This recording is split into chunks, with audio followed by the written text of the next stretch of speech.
Woo, it's that time, boy. It's that time, man. Hey, with the world champion, there it is, Philadelphia Eagles reporting the training camp today, it's only right that today we going to preview and predict the 2025 NFC East. What's up, everybody? It's your boy, Mr. Dugas, coming at y'all with another episode of Drop the Dimes with Mr. Dugas.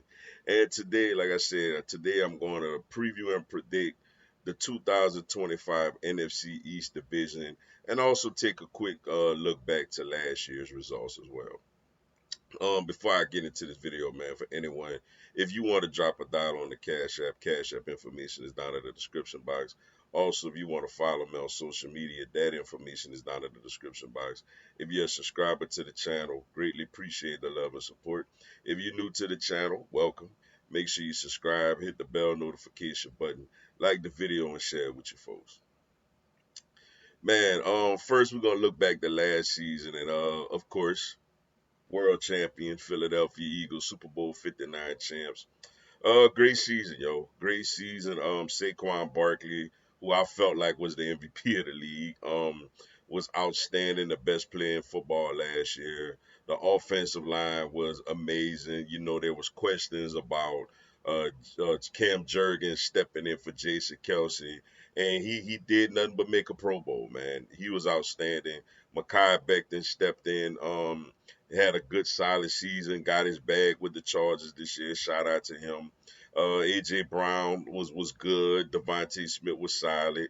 Jalen Hurts had moments during the season where he was critiqued a lot, including by myself, where he didn't put up much passing yards, or it felt like he didn't, bring the offense to its full capacity. But in the biggest games, man, Jalen Hurts plays his best. That's one thing we know about him. And in that NFC Championship game and the Super Bowl, which led to a Super Bowl MVP, was probably arguably his two best games of the season. The defense, yo, after the year before was the a laughing stock, especially the way we went out against Tampa. It turned out to be the number one defense in football this year. Guys like Nolan Smith stepped up and developed to be a good edge. J. Hunt was a rookie, a third round rookie, stepped in and started playing well. Josh Sweat, who's going to Arizona, got his bag. Shout out to him. Milton Williams is going to New England. Got his bag. Shout out to him. And then linebacker, man, I'm not going to lie to y'all. I was extremely excited when we signed former LSU Tiger Devin White. But Zach Bond, I remember him at Wisconsin a little bit, but I didn't know what to really expect from him. He ended up being a Defensive Player of the Year finalist, man. Shout out to Zach Bond, got his bag with us as well. And then in the secondary, you bring in two rookies, Quinyon Mitchell and Cooper DeJean, and they solidified the secondary. Both had tremendous rookie seasons. And then Coop, of course, on his birthday, got the pick six in the Super Bowl. Chauncey Gardner-Johnson came in, brought the swag back to the team. Still hate that he's gone, but nevertheless, man, resulted in winning the Super Bowl. Last year, you look at the Washington Commanders, yo. Look, I know what Jaden Daniels is all about. I'm an LSU guy as well. I know what Jaden Daniels is all about. But damn, I ain't see all that. You know what I'm saying? I still looked at that roster and thought that roster was a little flawed. But shout out to him and shout out to Dan Quinn and shout out to, Josh Harris and Magic Johnson and the new ownership. The Commanders turned themselves into a legit organization in a year, yo. Jaden Daniels, like we say, is outstanding. I still think they need they didn't have much of a running back help last year. But that go to show you how amazing Jaden Daniels was. Terry McLaurin, who was a receiver I always respected, I think is the most underrated receiver in the league. Had a big year now that he had a quarterback, And defensively, man, guys like Frankie Louvu come out of nowhere and was a really, really, solid linebacker. Bobby Wagner, the ageless wonder, still playing well. They got good production from guys like Dante Fowler. And in the secondary, man, a rookie like Sanders had a really good year, and they brought in Marshawn Lattimore, man. And they went on a surprising run. Beat Tampa on the road, beat Detroit on the road, which one of those stop the presses moments. Then of course they came to Philly and got that belt on that ass. You know what I'm saying? Hope y'all can sit down now. But hey, but nevertheless, man, though we really humbled their asses in the NFC Championship game, still a great season for them and a springboard going forward. Then they have the Dallas Cowboys. And to all you Cowboy fans, I want to let y'all know something sincerely from the bottom of my heart. I don't like y'all. I can't stand y'all. And boy, did it blow up in your face last year. Not only was you some hot garbage, you got to see us win another Super Bowl. Oh, and you're going to see us, excuse me, and you're going to see us drop that band or two opening night. Oh, the Cowboys was a mess. They was a mess. And it almost like it wasn't as fun last year because I couldn't even pick on them like I wanted to, because it felt like picking on a little kid who not even as big or as strong as me. Like you don't get no gratification with that. But Dak Prescott ended up getting hurt, but even when he was out there, they had some games where they got their faces beat up, against the Saints and against the Lions at home. Nevertheless, it was against Baltimore as well, but they did make a valid effort to at least make that game competitive. But yeah, man, Dak Prescott was hurt. The running back position was Rico Dotto started playing well later in the year, but they didn't really have a great run game like that. CD Lamb was literally the only wide receiver they had, and I tried to tell Cowboy fans that last year. Jake Ferguson had a absolute disappointing season, and then the defense, man, was not all that, and you could tell that they missed Dan Quinn, man. So yeah, it resulted into a Cowboy team that didn't make a playoffs. And once again, it's been over 30 years, nearly 30 years now, and counting. Oh, and by the way, the Commanders even made the NFC Championship game. So yeah, you the doormat of the NFC East when it comes to at least getting the NFC Championship game now. And then you look at the New York Giants, man. Hey, Giants fans, a lot of you had a lot to say when we signed Saquon Barkley, talking about he wasn't gonna make a difference and all that other stuff. Well, what y'all got to say now? Like y'all still feel that way? A disastrous season for the Giants, man. Daniel Jones, a guy who they prioritized and giving the bag to over Saquon Barkley, they end up cutting him in the middle of the year, man. Now shout out to my guy Malik Neighbors, Lafayette, Louisiana, 337 stand up. He had a solid rookie year to say he got a bunch of bozos throwing him the football, man. Um, and then defensively, I mean, they just a bad football team, man. We even beat them the last game of the year without backups. We beat their starters without backups, which just goes to show you how much of a horrific season the New York Giants had. Now that was last year. Now let's take a look at going into this season. First off, with my Philadelphia Eagles, man. Look, I like this team a lot again, but there are a couple of causes of concern. We Jalen Hurts, I think, is the trajectory is just going up. Saquon Barkley. Now I don't know if I'm expecting 2,000 yards again, but as long as he's upright and healthy, I think Saquon is going to do his thing again. AJ Brown, Devontae Smith, Dallas Goddard. This team is loaded with personnel offensively. But I got two question marks offensively. The right guard position. We did lose Mekhi Becton. Tyler Steen is somebody who I'm assuming is going to win the right guard job.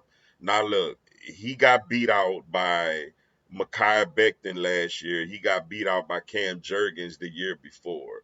So he's been beat out for the job twice. And now he's going up against Kenyon Green, a guy who we got in the trade from the Houston Texans during the Chauncey Gardner-Johnson trade. I'm assuming Steen gonna win the job, but we gonna see. But nevertheless, it's a little bit of a question mark on the offense.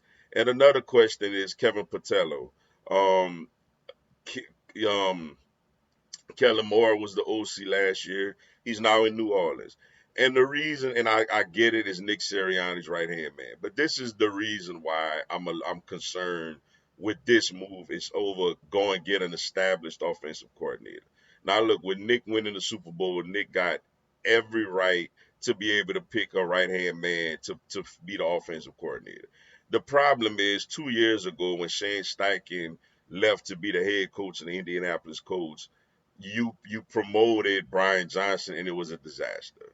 You know what I'm saying? And then even going back to Dougie P, when Frank Wright left to go be the head coach of the Indianapolis Colts, you ended up promoting within, and that ended up being a disaster. So I'm hoping that Kellen Patello could come in and establish a really good offer. Basically, look, let's keep it.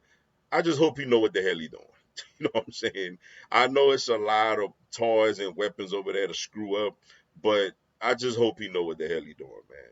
Then you look at us defensively. Look, we lost a lot. Like we lost Josh Sweat, we lost Milton Williams. We lost Darius Slade, we lost Isaiah Rogers, we lost Chauncey Gardner Johnson.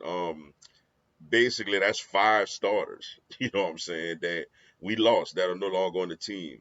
And look, I'm okay with, we lost Josh Sweat, but we bring in a couple of young edge rushers, including a veteran Ojal. Oh, we lost Brandon Graham as well, who retired. Ojolari stepped in. We lost Milton Williams, but we got some young D tackles that I think are ready to step up. Interested to see what Robinson, they call him the Vanilla Gorilla, could do. We lost Isaiah Rogers, but I feel like Adoree Jackson is kind of could fill that Isaiah Rogers role. Lost Chauncey Gardner Johnson, but I think the rookie who we just signed, Makuba, could eventually step in and do some things. He's basically a Chauncey Gardner Johnson clone without the swagger and the trash talking stuff. My concern on the defense is Keely Ringo. And I say that because look, Keely Ringo has been there for a couple of years. He was on the roster, basically, like I'm saying. And when Brad Barrett started really getting cooked, a couple of years ago, Keely didn't really go out there and make that big of a difference like that. To where we ended up having to draft two corners, in Quinyon Mitchell and Cooper DeJean.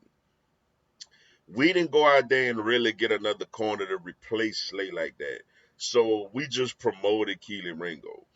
And look, he has the ability, he has the size, he has the speed.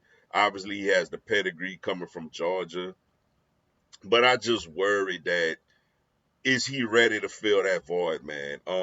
Because you got Kenyon Mitchell on one side, you got Cooper DeJean in the slot. I worry about Keely Ringo, man. Like I worry about is he good enough? Is he ready to hold it down, or will we be looking for another corner in the first round next year? So that's my big question mark.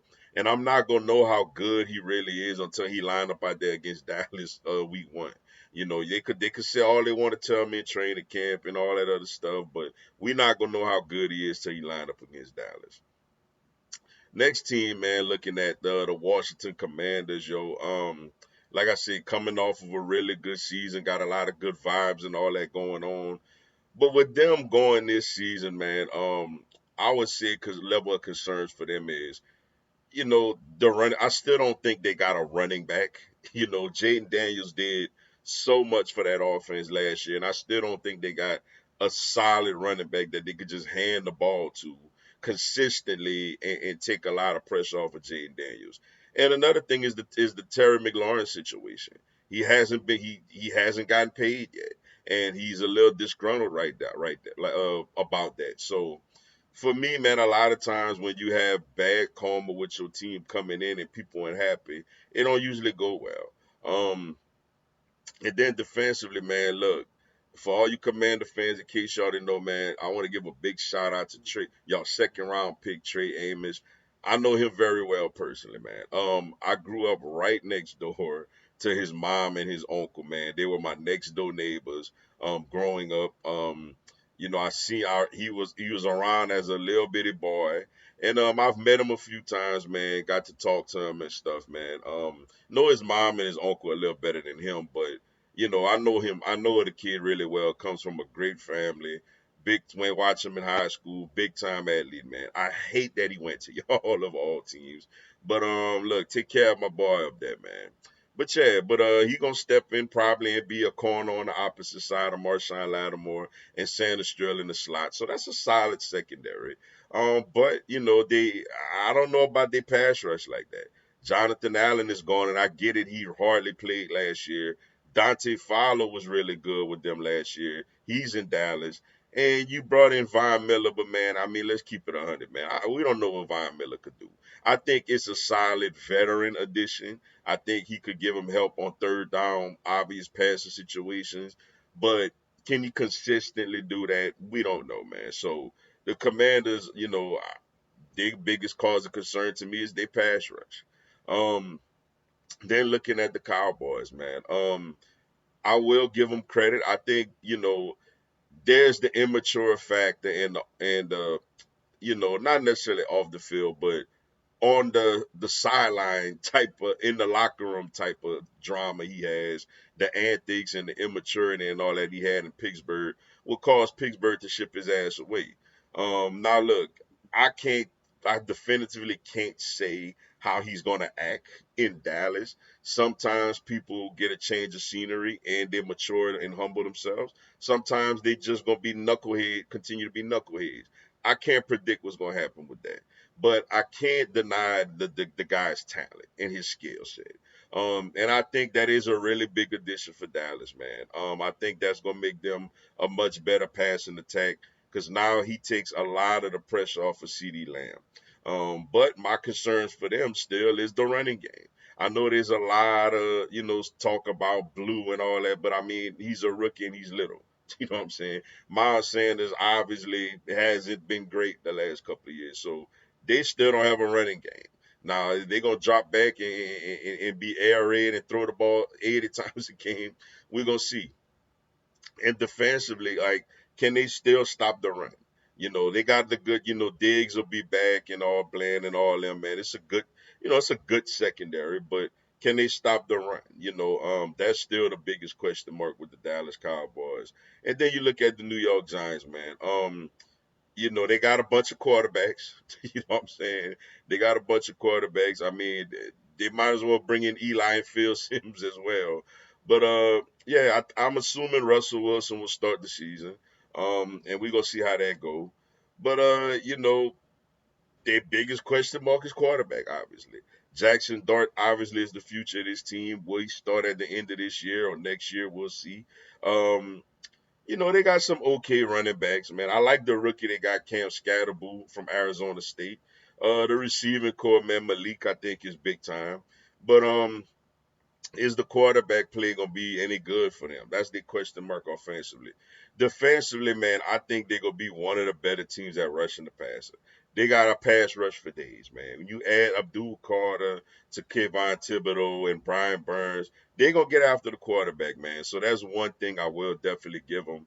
But then still, what about if those guys get blocked, can they cover on the back end? Like, I don't think the Giants got a really good secondary like that. Or can they stop the run as well? Can they cover the pass and stop the run? If you max protect and block those monsters they got rushing the passer, can they still be a productive defense? So that's my concerns for them.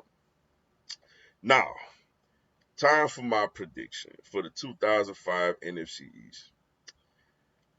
I'm going with us to win the division again. I know people, you're being biased. Nobody ain't repeating 20 years. Well, guess who was the last damn team to repeat in 20 years? It was the Philadelphia Eagles, won the division 3 years in a row. The last time that somebody repeated the division. And look, something is always something until it's not. You know what I'm saying? People be thinking because something happens that is going to always happen. And to my own admission, I feel like that about the Dallas Cowboys getting to NFC Championship. But I feel like the Eagles, we gonna win this division again. Who's gonna finish second, man? Damn, man, I'm not gonna lie to y'all. I'm gonna go Dallas second, man. I think the addition of George Pickens is gonna make them a solid passing attack, a more of a solid passing attack. So I think Dallas gonna finish second. Washington, I think, take a little bit of a step back this year and they finished third, man. it's hard to ask Jaden Daniels to carry that team again this season. And I just don't like the whole Terry McLaurin situation going on. I feel like that's bringing a lot of bad juju to that team. And plus, like, who gonna rush the passer? So I'm gonna go Washington Commanders third, and I'm gonna go to New York Giants last. Though I do think they'll be improved than they were last year. I still don't think they did better than us, the Cowboys and Commanders. So my 2025 NFC East prediction: Philadelphia Eagles win the NFC East, Dallas Cowboys finish second, Washington Commanders finish third, and the New York Giants will finish last. But with that being said, man, that's all I got for y'all today. Appreciate y'all checking out the video. Hit the like button for your boy. Give me a subscribe. I have Philadelphia Eagles, NFL, and content on my other teams throughout the year. Y'all have a blessed one. Fly Eagles, fly.